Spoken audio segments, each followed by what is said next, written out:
Okay, not a shock in Jacksonville. Josh Allen, the other Josh Allen. Not the Josh Allen whose pants ripped, but the Josh Allen who's been busting his ass for 5 years now with the Jaguars. He has been a great player. And we posted something about this. There was some frustration from his camp that Trent Baalke, the GM of the team, taking time to talk to reporters about Josh Allen, and they're going to do everything they can. He's going to be around. They don't take any time to talk to Josh Allen.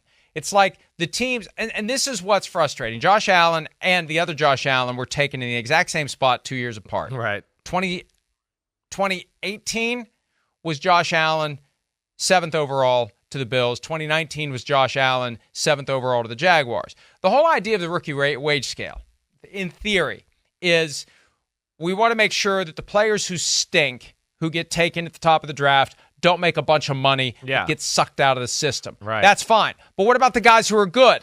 What about them? You make them wait 5 years, and then you tag him. You tie up a guy who plays defensive line, who's in a lot of contact. You're going to force him to wait 6 years? And then what are you going to do, 7 years? That's what's wrong with this picture. He 100%. never got what he would have gotten pre-2011, right. And they've denied it to him even though he's earned it. Right. No. And then like you said, it's year 6, it's year it's year 7. You're not in your prime anymore. So we can't pay you the same. You're not in your prime. Well, no shit, Sherlock. You screwed over my prime with all these bullshit-ass rules you got out there. Sorry, London and Liverpool and everybody. I'll rein it in a little, all right? Standing apology. But see, this is what you get me going with when I start defending the players a little bit. But this is another one of those, I think, again, of, this whole franchise thing. No-brainer, right? We know. I mean, Jacksonville had problems pressuring the quarterback last year.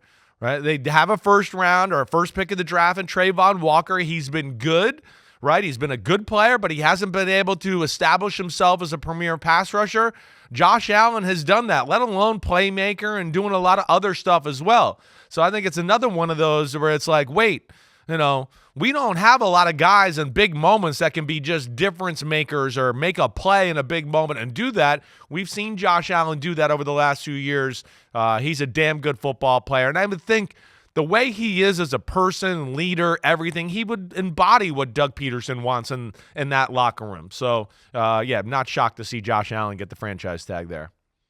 Great player, great kid. Yeah. Kid. You're calling guys in the mid-20s. That's what we are, right. But my kid's 27, so it kind of fits. But the reality is he gets it, and he's great. And they've denied him the money he should have made on the way in. He's earned that contract. And I know they used it last year on Evan Ingram, the franchise tag, and then signed him to a multi-year deal. He wasn't a guy they drafted. See, I think one of the things, one of the basic realities of functional NFL team management is when you get a guy through the draft who is great, you take care of him because that sends a powerful message to everyone else on the team. I've said that before, like with an undrafted guy, right, where he checks all the boxes, puts in all the work, becomes the guy you want him to be. He's the shining example of what happens when you come here, you work hard, you're part of the team, you do what you're supposed to do, you're getting your financial reward here. You don't have to go somewhere else to get it. And we're not going to play these games with you where, oh, sorry, we'd like to give you a long-term deal, but, we have this franchise tag, and we're going to use it. And then we'll talk a long-term deal after we've prevented you from going to any other team that would maybe pay you more than we would or should because you've been a great player here for the last 5 years. We've managed to not pay you for 5 years. We're going to try to keep not paying you for as long as we can. And that is an indictment of how the team is run. What a shock. The team that let $22 million be stolen from it while it was asleep at the switch by somebody in non-football operations who was using the money to gamble, and they turn around and ask FanDuel for the money back, for crying out loud. What a shock that team wouldn't be managed in a way that would recognize the talents and compensate fairly the player who deserves to be paid. And I guess last week will be the last time we had Doug Peterson on the program for as long as he's coach of the Jaguars. But it's the truth. Well, yeah. They need to take care of these guy. Are not all Doug. These are, that's not an indictment. What you said is not, on Doug. He's not in charge of all that type of stuff right there, right? I know, but he's from the Jaguars. They'll just say no. I know. I got you. They won't be so helpful anymore. He might like it. He might like that you pointed out those type of things. Those might be the type of things he's like, damn, I've been wanting to say that to the owner and everybody around here. Good thing somebody said it, right? I mean. Hey, here's the other side of it, too. One of the things I picked up in Indy, and again, this is just like, I mean, there's a balance to be struck, and I'm usually reluctant to just do a dump of everything that I heard because you can hear all sorts of shit there. It doesn't make it true.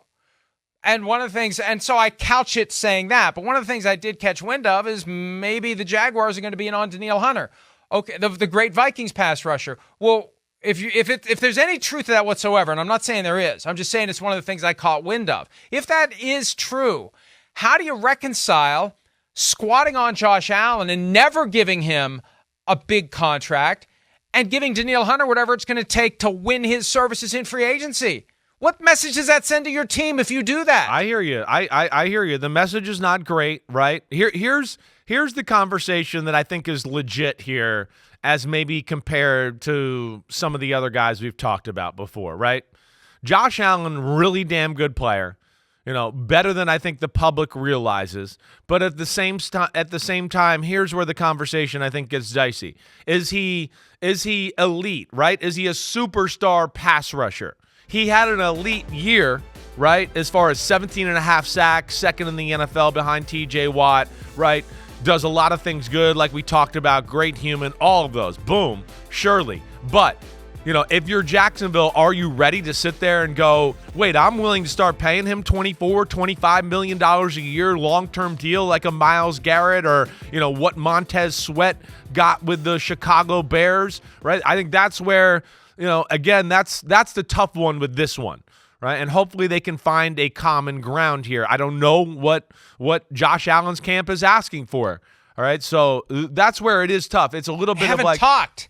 That's crazy. As of 5 weeks ago, they hadn't talked. Yeah, right. That's crazy if that's the case. But I'm sure that's the part they're trying to deal with. Is wait. It was a phenomenal year last year. The other years were good, right? But not double-digit sack. Like one of the best edge pass rushers in football. Good. And I think that's where they're probably trying to find the balance and hoping to buy some time in this conversation here. They might have talked since then. I don't know what's happened in recent weeks, but there was frustration, specifically when Trent Baalke had a press conference, started talking about their plans for Josh Allen. Yeah. And the Josh Allen camp, if not specifically Josh Allen, was like, what the hell? Yeah, right. We haven't talked. Yeah. If you have the time to talk about me, you have the time to talk to me. And that's a pretty fair statement and a very justifiable reaction by any employee who's in a contract negotiation. If you have time to talk about me, you have time to talk to me. So how about talking to me? And let's see if we can work this out. And if they did have talks, obviously they weren't going to get a deal done. And they still have until July 15. Deadline-driven business, we know that. They have until July 15 to get it done. And until then, unless and until any of these players accept the franchise tender, they are no longer employed by the team. There are no more employees of the team than you and I are.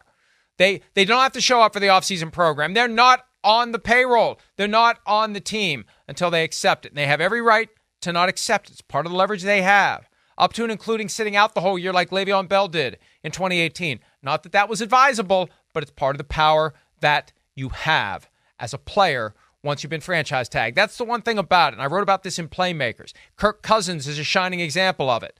The idea that you can play this game to your advantage, that they can tag you twice.